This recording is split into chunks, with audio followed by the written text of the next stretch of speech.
Hey people, welcome to Porsche Part 4. And if you haven't already, please check out the other episodes in this series on Porsche, Parts 1 through 3. And we've arrived. My favorite Porsche race car is the 917. Porsche debuted the 917 at Geneva and stunned the crowd. FIA couldn't believe their eyes, and Porsche claimed that they had enough parts and engines to complete at least 25 cars. The FIA inspectors showed up at the factory. 6 cars were completed, with parts and engines laid out for the remaining 19 cars, and they approved Porsche to proceed with racing. However, the FIA board reversed the decision, indicating that 25 cars means 25 completed cars. No exceptions. Well, Porsche drafted everyone at the company who was not a mechanic for the 908 racing effort to pitch in and help, and accountants, secretaries, messengers, sales staff, and bookkeepers built the remaining 917s in short order. The inspectors returned to see 25 cars parked side by side, and Porsche mechanics ensured that all engines ran and transmissions could find first and reverse. The inspectors approved, despite there not being enough room in the facility to maneuver the cars and demonstrate proper operation. When the inspectors left, the 917s were all taken apart, as it was impractical for 25 cars to be identical for all race applications. With a little strategy, the 917 was approved to go racing, and the rest is history. The 917 became the most successful and long-standing race car ever. A total of 65 917s were built, and 917s raced on for Porsche and for privateers in various configurations from 1969 through 1981. That's 12 years of impressive success for this cool race car. In Florida at the Revs Institute, the 1969 917 PA was raced in the American Can-Am Series, a racing series that was popular in the 60s and 70s. Porsche was an underdog when they entered this 917, as McLaren was dominating with cars powered by Chevrolet V8s.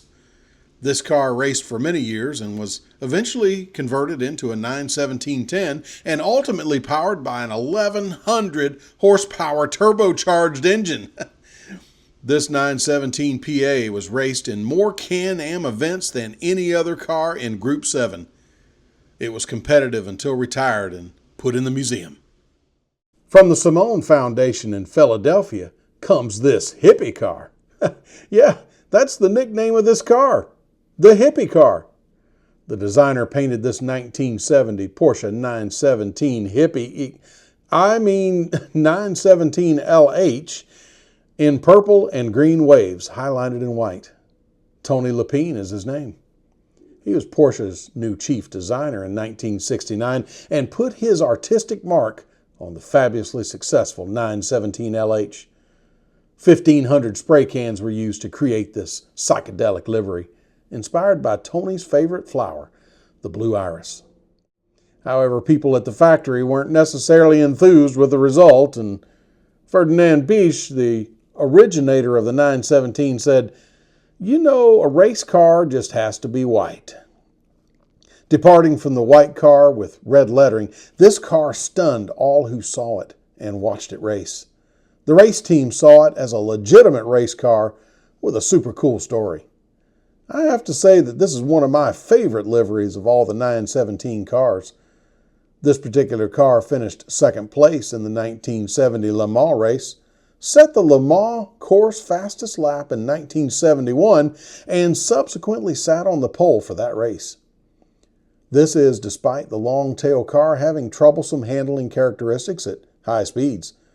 Those drivers were pretty awesome driving this awesome car. From the Brumos collection in Jacksonville comes this 1970 917K, a car with special provenance. This car was used by Porsche for testing, as the first 917s suffered from instability at high speeds, so much so that drivers refused it. Porsche redesigned the tail of the 917, and this car's design is that. The 917K was born. This car was also successfully tested at Le Mans, with the results showing that the newly designed Kurztail, Kurz meaning short in German, was ready for prime time, and it was. However, a different 917K was used in the race, and it won. And hey, this car is a movie car.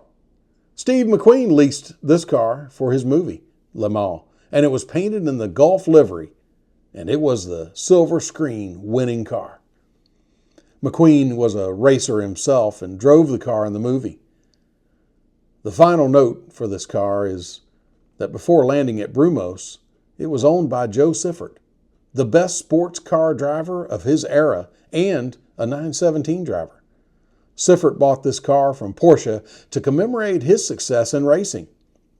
Siffert was tragically killed in a racing accident in 1971, and his widow chose this car to lead his funeral procession through his hometown in Switzerland.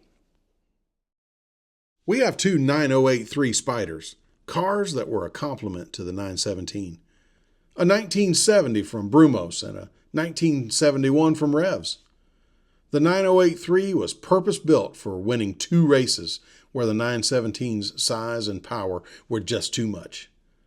The 9083 were built for agility rather than power, as the 908 had a 360 horsepower flat 8 engine, whereas the 917 had over 600 horsepower from a flat 12. Man, these cars are sleek-looking machines for sure. The cars were lightweight, to the point that detractors said that the chassis would break. Well, they were wrong, as the 9083 won 75% of the races where it was entered. Racetracks Targa Florio in northern Sicily and Nürburgring in Germany were just too challenging for the 917, so the 908 was used specifically for these locations, and won. The 908, along with the 917, made Porsche the king of racing for a few years and earned 3 consecutive manufacturer's titles. Woo! And back to the 917. Also at Revs, this 1971 Porsche 917K was part of the Porsche Salzburg racing effort and raced as a member of the Martini racing team, Louise Piche's team. This car in particular didn't have a storied career, as it was beset with engine failure, parts failure, and crashes in the various races in which it ran. But this car was part of a team of 917s that dominated in the 1970s. I love the color scheme here, and there is an interesting feature of the car that was required in GT racing. A spare tire. You can see it here. And it's not really a tire that could be used, but it is nonetheless a quote-unquote spare tire to meet the requirements of the race. The engine of this car just looks fab, don't you think? 1972 91710 from Brumos is a Can-Am racing giant. This car was first to wear the iconic Brumos sweeps, and this car has a special story. The car was crashed mid-season in 1972, so owner of Brumos, Peter Gregg, sent it to Porsche for repairs. Well, this car went to Porsche as a beast, but came back a monster. Porsche had transformed the car from a naturally aspirated 500 horsepower to a twin turbocharged flat 12, 1100 horsepower machine of intensity. Turbocharged Porsches, such as this one, were so successful that they were accused of ruining the Can-Am series. There was just no competition for these fast cars. According to Hurley Haywood, Brumos' legendary driver, I was not prepared for the intensity that was required to drive this car. He got help on how to mentally deal with the powerful car from future Brumos driver Mark Donohue, and went on to race very competitively, with top 5 finishes in 4 of the 5 races that he competed in. One more for the road is the Martini International Pink Pig 91720. Hey, I have a diecast of this car in my collection. Wow. This car was painted pink and featured the names of cuts of meat with dotted lines around the cuts.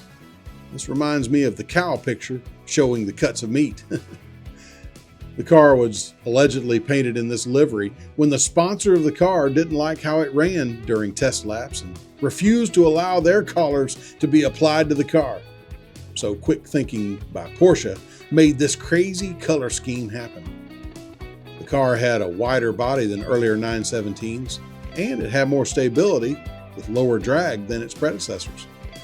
It finished its one race at Le Mans in 5th position and never raced again.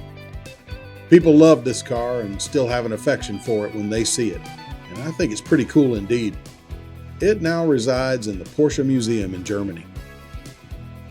Powered by a 600-plus horsepower, flat 12-cylinder engine, the 917 gave Porsche its first overall Le Mans wins in 1970 and 1971, and dominated in Can-Am as well.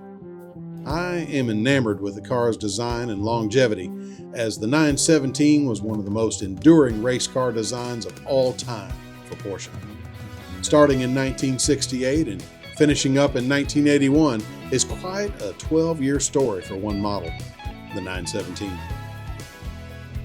Hey, thanks for watching. God bless you and peace.